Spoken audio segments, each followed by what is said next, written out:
I'm extra loud, and I don't need improvement. Fell asleep, a man woke up superhuman. Yo, internet, how's it going? Welcome back to the Jongravesshow. Today, I'm giving you a little bit of Breaking Point news.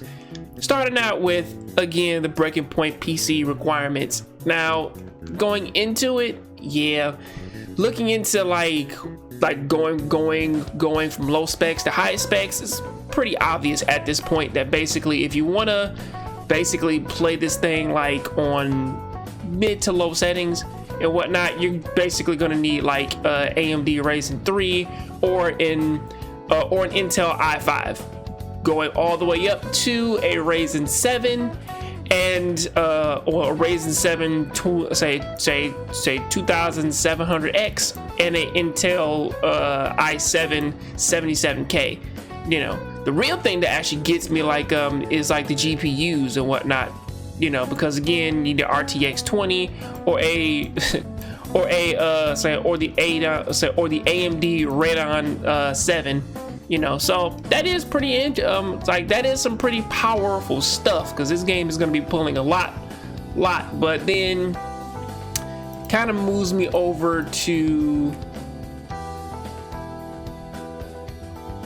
speaking of the PC requirements, I'm sorry I keep calling the game Breaking Point. I know it's Breakpoint, but like it's back and forth. And coming from a few of the articles, like the last one, which was the PC requirements, which again, we kind of understand that at this point gaming, if you have an i3, you really need to upgrade, because now the baseline low is the i5. Everything above that in terms of like what you should get for everything else, yeah, if it's not like the GTX like 1060 that I got, it's nice, but again, like at this point, you know, you're either going to need a NVIDIA GeForce like RTX 2080 or a Radeon 7. So that's kind of where we're at with that.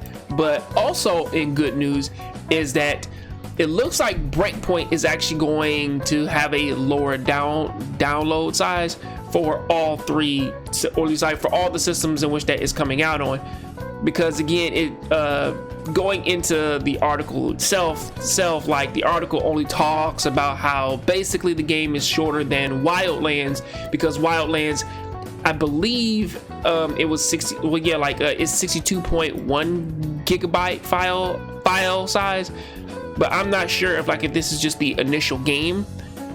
But then again, like that was the first game of its instance that kind of had all that, with all this, say, with all of its mechanics and everything. So I can't really look too harshly like at that game, you know. But apparently this one will actually be sporting a 38.3 gigabyte download size. So yeah, 40 gigabytes. So yeah, fill up 40 gigabytes of free space, and you got nothing to worry about with Breakpoint coming like in the future.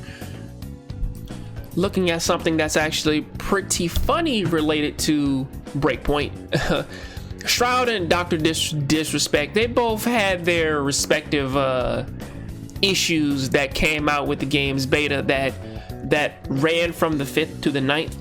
And on the 7th, when they were recording, they both had very different sessions, but they both had problems related to the vehicles.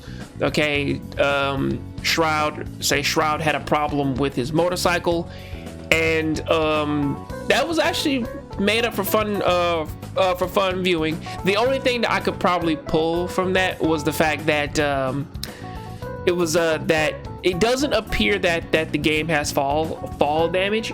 Well, it might, but you know, it's like it didn't seem like it kind of hurt his character, because he did get launched up into a tree and then fell down, and then it was just I'm fine, you know.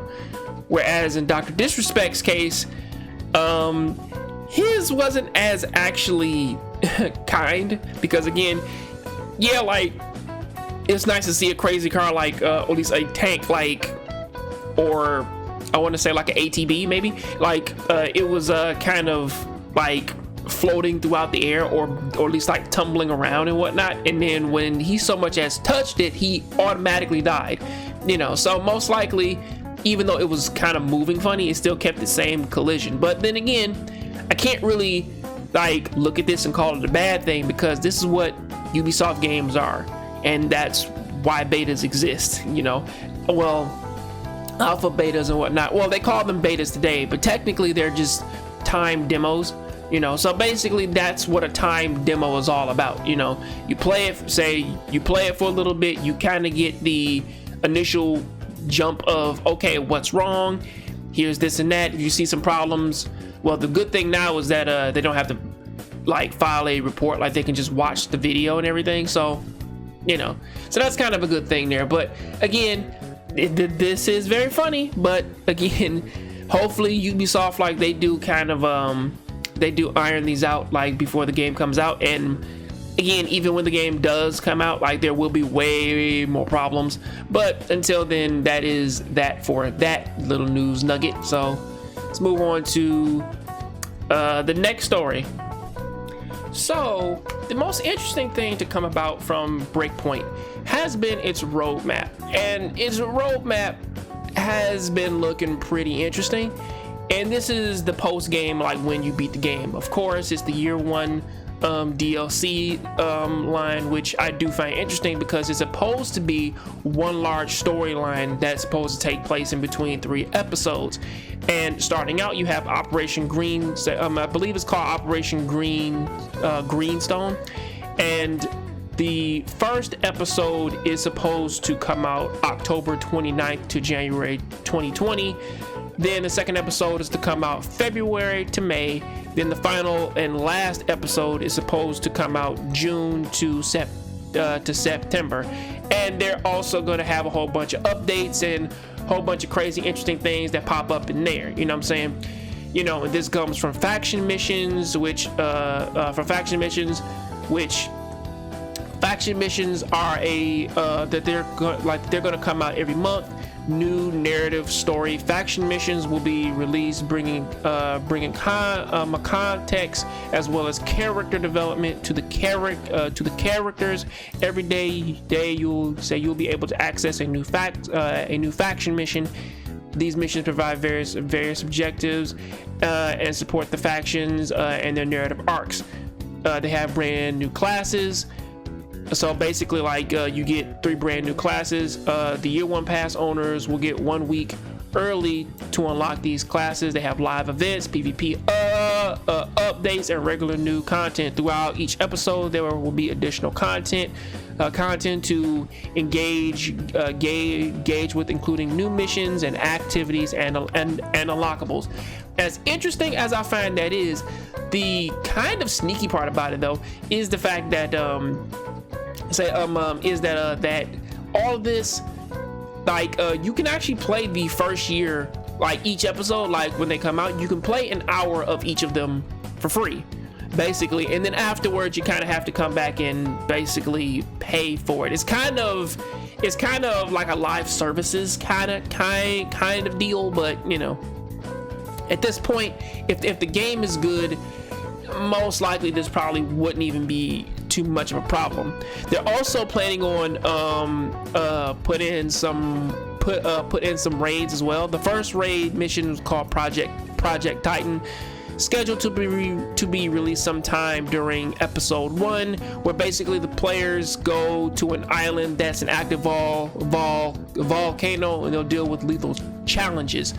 So yeah, this is basically the model follows behind the Division 2, but it seems to be a bit more well put together, probably because of the fact like that they kind of have a bigger grasp on the story in which that they want to tell.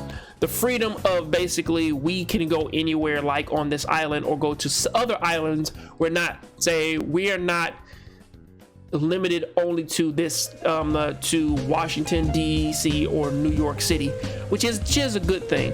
But the bad thing is that even in those 2 games, right, you still don't go all over New York, or you don't go all over Washington DC. So you know, take that with a grain of salt. But that is what I gotta say about that. I'll see you guys on the next Jongrav show. Keep watching anime, keep playing video games, and I'll see you next time. I'm out. Oh, also before I go, the Tech 50 blueprint location in Breakpoint, it has been revealed. That will also be in the description. So yeah, if you like this video, shoot me a like, subscribe, and I'll see you guys later. I'm out.